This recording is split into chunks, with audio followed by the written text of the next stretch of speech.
Hey, bonjour tout le monde, j'espère que vous allez bien. Bienvenue dans cette 60e vidéo dédiée à notre pipeline. Et ce sera la dernière vidéo de la saison 1 où on va conclure, on va voir les imperfections.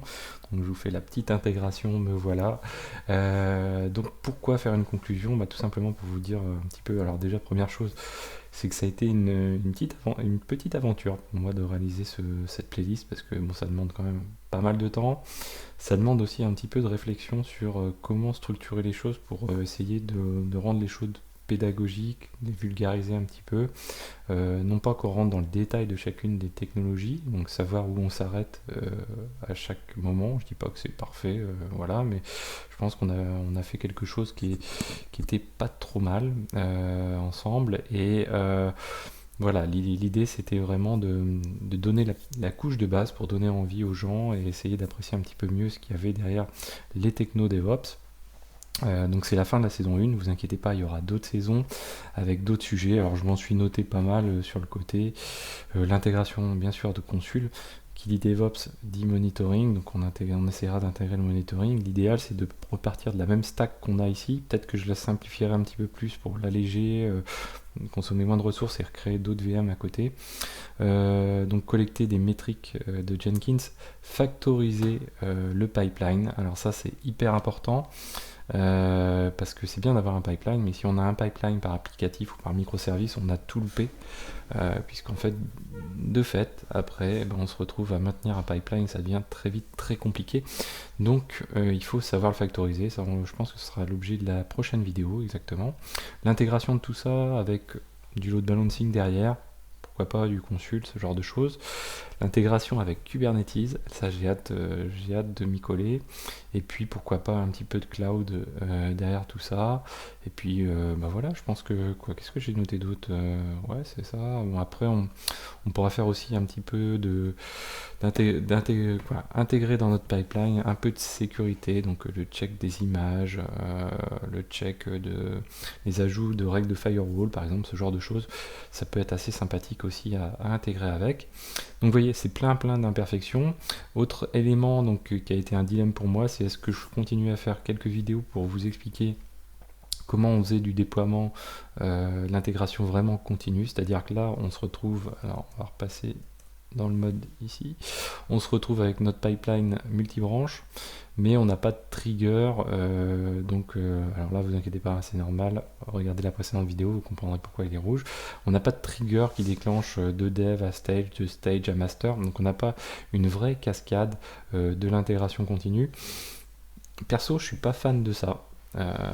Étonnamment, je suis pas un grand fan de ça parce que je considère qu'il y a quand même un aspect, quand on touche à l'aspect test, il y a quand même une bonne connaissance à avoir du test pour pouvoir calibrer ça, ce qui n'est pas forcément toujours évident. Qu'est-ce que je peux vous dire d'autre? Bien sûr, tout est disponible. Donc vous avez pu mettre en place donc du coup le GitLab avec les différents dépôts. Et vous retrouvez le dépôt, vous avez le lien dans la description, le dépôt avec tout ce qui a pu être utilisé dans les vidéos. Et si vous allez sur la 1.60, vous retrouvez vraiment le dépôt dans son état final. Donc ça c'est plutôt cool. Donc là pour moi, je pense que je vous ai livré un support. Et après, c'est à vous de le faire vivre aussi.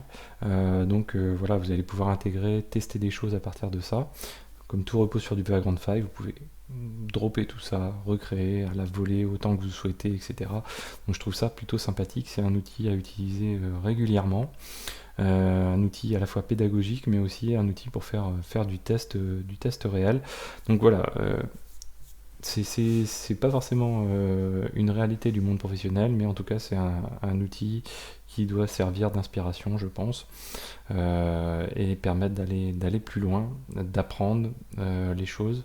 Qu'est-ce qu'on a d'autre par rapport au monde pro? On va dire qu'on a déjà une API qui n'est pas vraiment une API, hein. Vous avez vu, on pose des questions et des réponses, c'est pas forcément grand chose. Donc voilà, dans la vraie vie, c'est quand même un peu plus complexe, et heureusement que ça d'ailleurs.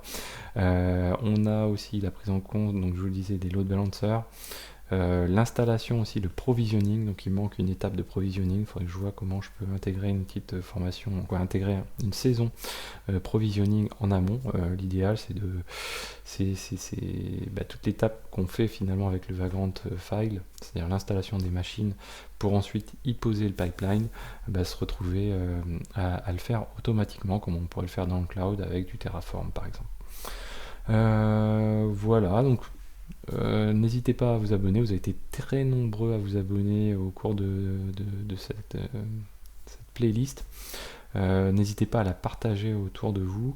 La playlist, je sais pas, on m'a dit que ça faisait pas mal d'heures, donc je crois qu'on dépasse les 10 heures, 13 heures ou 14 heures peut-être même de vidéos imbriquées les unes dans les autres. Donc vous mangez pas tout d'un coup, hein, parce que sinon vous allez avoir des des petits soucis au niveau des neurones. Les choses sont simples. N'hésitez pas à compléter les vidéos en mettant vos commentaires. Et voilà, on va en rester là pour aujourd'hui. Vivement les prochaines saisons. Donc abonnez-vous pour ne pas les manquer. Moi je vous dis à très bientôt sur Xavki. De toute façon on va repartir vers d'autres sujets à côté en parallèle pour changer un petit peu les idées. Et voilà. Ciao ciao.